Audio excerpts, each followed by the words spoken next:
भाई बाबूजी निखन रहे कैसन नालायक बेटा बाड़े रहते, न अपना पति के धर्म ढंग से निभावले, न अपना बेटा के।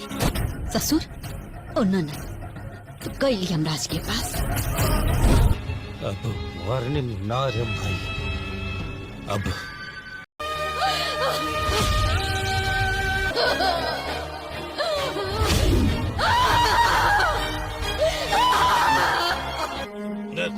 अब दुनिया के काम छोड़ के साथ में गृह प्रवेश तक ना कहनी, रास्ता में उतर के दारू पिए लगनी। एक रात ना गुजरल अभी। हाँ तू हमरा पर हुक्म चलावल चाहता रहो हवा तोड़ दे। हमार बेटा के एक अंगूठी सिकड़ी देकर सारा गहना एकरा ऊपर ला। तू चिंता मत करा, हम सारा सामान लेके आवत हनी। तू चुप हो जा। अभी एगो हफ्ता भी ना भइल ओकरा यहाँ आइल। हाँ जैसन थोपड़ा रहे वैसे न बा। का करब मिलके?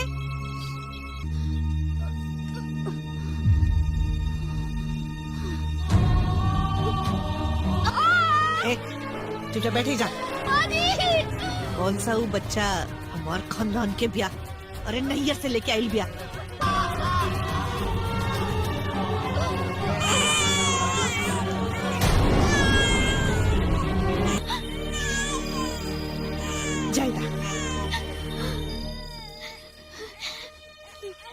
अरे लड़की भइल बा लड़की, अब ओकर पालन पोषण पढ़ाई लिखाई देलस।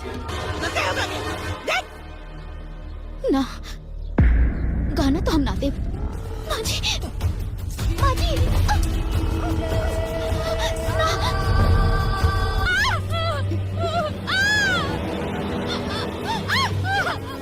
बहुत तकलीफ हो रहा बा ना, सारा गहना ले लेनी। अगर हमनी के बात ना मनबू ना तो कल फिर से जरावल जाए। दे हमरा के, अरे दे। का बिटिया, तू तो अपना ससुराल जाकर के अपना माई के भुलाइए गईलू। लगता ससुराल में बहुत प्यार मिला था। शादी ब्याह के सारा खर्चा हमारे कपारे पे आ गई बा। हमरा नातिन के हमरा गोद में देके हमरा के सबसे खुशनसीब और धनवान दादी बनाता। अरे हमार तो किस्मतें फूट गई। पता ना कौन सा मनहूस घड़ी में अपन चांद जैसन बेटा की शादी एकरा से कर देनी। 25 लाख रुपया का जरूरत बा, रउआ दे देब तो हमार बिजनेस शुरू हो जाई। हम 25 लाख के इंतजाम कर ले। माई ये लोग भिखमंगा हा, कोनो न कोनो बहाना से रउआ से भीख मांगत रही है। बार बार रउआ माई से काहे पैसा मांगतानी? हाँ हमरा के एकदम अच्छा ना लगेला। पर हमरा अच्छा लागेला। हमरा बारे में कुछ भी उल्टा पुल्टा बोले के कोशिश कइले तो हमरा से पूरा केहू ना होई। पूरा 25 लाख बानू। बोल ना, धोनी के भी पैसा चाहिए ना?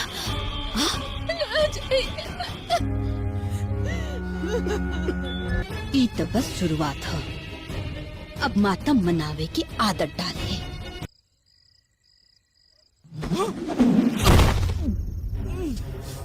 हाँ गिन ली रउआ, गिन ली। हमार बेटी और हमार नातिन हमरा से ना मिली ना तो रउआ लोगन के पैसा भी ना मिली। तार मम्मी कहाँ बा बेटा? हाँ तार मम्मी कहाँ बा?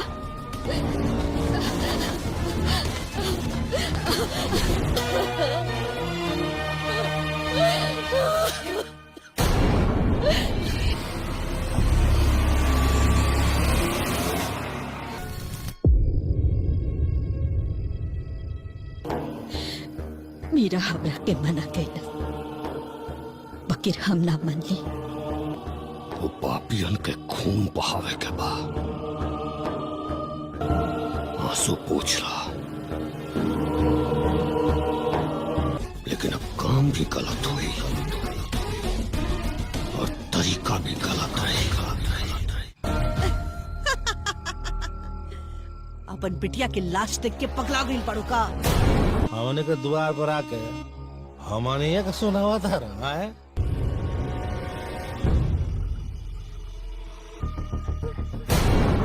छोड़ दी चाची। हमरा बेटी के उंगली ते तोड़ ले गए ना। हाँ? तो हेलो दोस्तों, नमस्कार दोस्तों। एक बार फिर से हम आप सभी के बीच में लेके आ चुके हैं, जो है काफ़ी हिट मूवी है और काफ़ी अच्छा मूवी है दोस्तों। तो मूवी आप देखे ही होंगे। और दोस्तों मूवी आप सभी को कैसा लगता है कमेंट करके लाइक करके ज़रूर बताइएगा। और दोस्तों प्यारा सा एक शेयर कर दीजिएगा वीडियो को हमारे। और जो है अपना कुछ दिन में इंस्टाग्राम का आईडी भी लिंक पेस्ट कर देंगे वीडियो में, और फेसबुक का भी, तो आप ज्वाइन कर लीजिएगा जाके।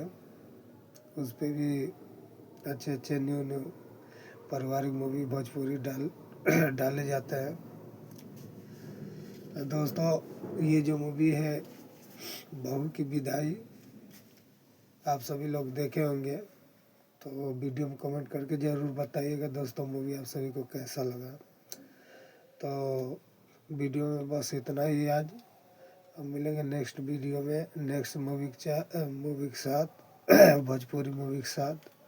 अब तक के लिए बस इतना ही। नमस्कार दोस्तों।